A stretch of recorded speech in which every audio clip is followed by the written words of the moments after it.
Hello all. इस lecture में हम एक अकाउंटिंग कंसेप्ट, अकाउंटिंग प्रिंसिपल पढ़ेंगे, मटेरियलिटी प्रिंसिपल। और मटेरियलिटी प्रिंसिपल क्या होता है, इसके लिए मैं आपको एक एग्जांपल देता हूँ। सपोज आप एक मकान खरीद रहे हो, ठीक है।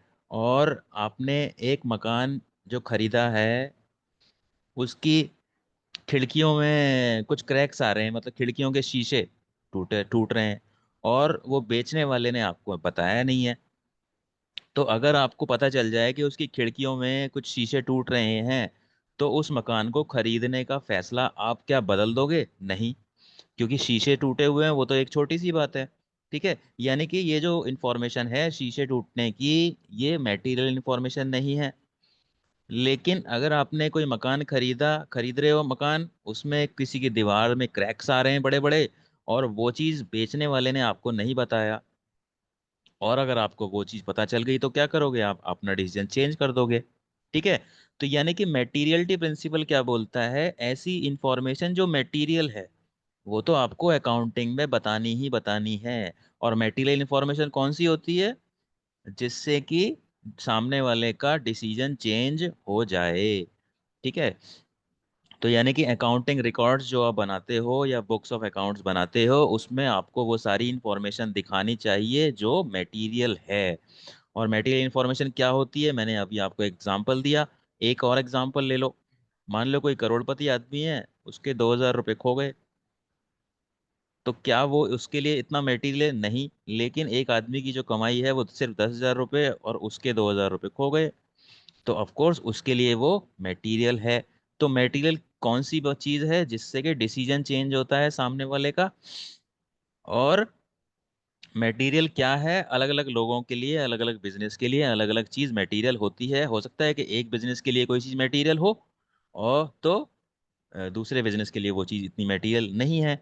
तो यानी कि सिंपली सेइंग कि जो भी इंफॉर्मेशन मटेरियल है एक बिजनेस के पॉइंट ऑफ व्यू से, जिससे कि जो यूजर्स ऑफ अकाउंटिंग इंफॉर्मेशन है, जो बिजनेस में पैसा लगाते हैं, बिजनेस को चलाते हैं, ठीक है, बिजनेस को उधार सामान बेचते हैं, ठीक है, तो वो सारी इंफॉर्मेशन आपको अकाउंटिंग रिकॉर्ड्स में या फिर बुक्स ऑफ अकाउंट्स में दिखानी चाहिए।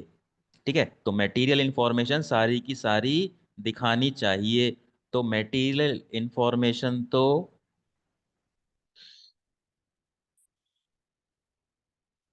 मटेरियल इंफॉर्मेशन सारी की सारी आपको दिखानी चाहिए अपने अकाउंटिंग रिकॉर्ड्स में। और जो इंफॉर्मेशन इमटेरियल है, ठीक है, वो आप ना दिखाओ तो चलेगा। ठीक है। जैसे कि छोटे छोटे एक्सपेंसेस होते हैं, चाय का एक्सपेंस होता है, और कोल्ड ड्रिंक का, पेप्सी का, बहुत छोटे छोटे खर्चे जो खर्च होते हैं, 2 रुपए, 4 रुपए, 5 रुपए के, उनको सबको क्या दिखा देते हो आप? एक साथ मिला के दिखा देते हो, उनको हम बोल देते हैं जनरल एक्सपेंसेस। ठीक है। या फिर बोल देते हैं हम उनको मिसलेनियस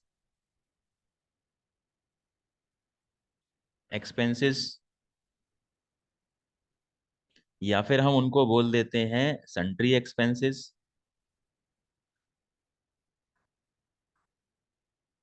या फिर हम बोल देते हैं उनको ऑफिस एक्सपेंसेस। ठीक है। तो general expenses, miscellaneous expenses, sundry expenses या ऑफिस एक्सपेंसेस, ये एक ही होते हैं जो बहुत छोटे छोटे खर्चे, 2 रुपए के, 4 रुपए के, 6 रुपए के, ऐसे बहुत छोटे जो छोटे खर्चे होते हैं उनको अलग से नहीं दिखाते, उनका अलग अकाउंट नहीं बनाते हर चीज का। हम उनको एक साथ मिक्स कर देते हैं। क्यों मिक्स कर देते हैं? क्योंकि वो इतने मटेरियल नहीं है, वो इमटेरियल है। ठीक है। लेकिन अगर आप मशीन खरीदोगे, ठीक है, या फिर आपने बैंक से लोन ले लिया, तो ये तो इंपॉर्टेंट इंफॉर्मेशन है, बड़ी इंफॉर्मेशन है। तो ये सारी इंफॉर्मेशन क्या है? ये इंफॉर्मेशन है मटेरियल इंफॉर्मेशन। और ये आपको अपने अकाउंटिंग रिकॉर्ड्स में दिखानी ही दिखानी है। तो मटेरियलिटी प्रिंसिपल क्या कहता है कि जो इंफॉर्मेशन मटेरियल है वो आपको अकाउंट्स में दिखानी है।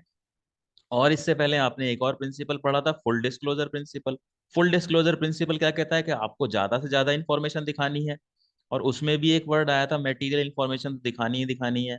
ठीक है। तो मटेरियलिटी प्रिंसिपल को फुल डिस्क्लोजर प्रिंसिपल का एक्सेप्शन बोला जाता है। ये जो प्रिंसिपल है ये क्या है? Exception of full disclosure principle. ठीक है, तो फुल डिस्क्लोजर प्रिंसिपल तो ये बात करता है कि आपको सारी की सारी इन्फॉर्मेशन दिखानी है, लेकिन मेटीरियलिटी प्रिंसिपल क्या बोलता है कि जो सारी की सारी इन्फॉर्मेशन दिखानी है उनमें जो मटेरियल है वो तो दिखानी दिखानी है, और चाहो तो मटेरियल मत दिखाओ। ठीक है, तो इस प्रिंसिपल को हम बोलते हैं exception of full disclosure principle. अब इसमें क्या है explanation. Financial statements should provide all the material information, the information which is non material need not be shown separately. तो मैंने आपको बता ही दिया कि छोटे छोटे खर्चे जो हैं हम उनको सबको सेपरेटली नहीं दिखाते, उनको एक साथ लिख देते हैं। और जो इम्पोर्टेंट इन्फॉर्मेशन है और जो सारी मटेरियल इन्फॉर्मेशन है वो तो आपको दिखानी ही दिखानी है अपने फाइनल अकाउंट्स के रिकॉर्ड्स में। ठीक है, और materiality principle is an exception of full disclosure principle. ठीक है, यानी कि फुल डिस्क्लोजर प्रिंसिपल क्या कहता है कि आपको सारी इंफॉर्मेशन दिखानी है, और मेटीरियलिटी क्या बोलता है कि सारी इंफॉर्मेशन में जो मटेरियल है वो तो दिखानी दिखानी है, और जो नॉन मटेरियल है या इमटेरियल है उसको आप ना दिखाओ तो चलेगा। तो फुल डिस्क्लोजर से थोड़ा अलग बात करता है ये प्रिंसिपल। ठीक है, अब आपके बुक में क्या एक्सप्लेनेशन दिया हुआ है इस प्रिंसिपल में। Materiality principle refers to relative importance of an item or an event. According to the American Accounting Association, an item should be regarded as material if there is a reason to believe that the knowledge of would influence the decision of an informed investor. तो मैंने जो आपको मकान का example दिया था, किसी ने मकान खरीदा और उसके कुछ शीशे टूटे हुए हैं तो वो मटेरियल नहीं है, लेकिन अगर दीवारों में बड़े बड़े क्रैक्स हैं तो वो इम्पोर्टेंट है, और वो सामने जो खरीदने वाला है उसका डिसीजन वो चेंज कर सकता है, वो उस चीज की नॉलेज। ठीक है, thus whether an item is material not will depend on its nature and amount. It thus means that there is a matter of exercising judgement to decide which item is material and which is not. तो मैंने आपको पहले ही बोला था कि जो कुछ item होते हैं कुछ लोगों के लिए मटेरियल होते हैं, जैसे मैंने आपको बोला था कि 2,000 रुपये किसी के खो गए, एक करोड़पति आदमी के, तो उसके लिए वो मटेरियल नहीं है, लेकिन एक आदमी अगर 10,000 रुपये कमाता है उसके 2,000 रुपये खो गए तो उसके लिए वो इन्फॉर्मेशन मटेरियल है। And only those items should be disclosed that have significant effect और are relevant to the users. तो यानी कि जो यूजर्स ऑफ अकाउंटिंग इन्फॉर्मेशन है उनके लिए जो चीज मटेरियल है या जो चीज उनके लिए सिग्निफिकेंट है वो तो आपको दिखानी ही दिखानी है अपने अकाउंटिंग रिकॉर्ड्स के अंदर। An item may be material for one enterprise but may not be material for another. For example, amount spent on repairs of building, say rupees 2,50,000, is material for an enterprise having a turnover, say 10 lakh, but it is not material for an enterprise having a turnover of rupees 15 crore. तो ये भी चीज मैंने आपको बता दी थी। ठीक है, on the other hand, closure of a production plant, even temporarily, से because of N environmental problem is material. तो कंपनी का एक प्लांट बंद हो गया है तो वो कंपनी छोटी है या बड़ी है, ऐसी इंफॉर्मेशन तो सबके लिए मटेरियल है। ठीक है, तो मटेरियल इंफॉर्मेशन तो आपको अकाउंटिंग रिकॉर्ड्स में हर हालत में दिखानी है। तो ये प्रिंसिपल ये बात करता है, और इस प्रिंसिपल में आपको एक और चीज लिखनी है कि this principle is the exception of full disclosure principle. तो ये था आपका materiality principle. So that is it for this lecture. Thank you.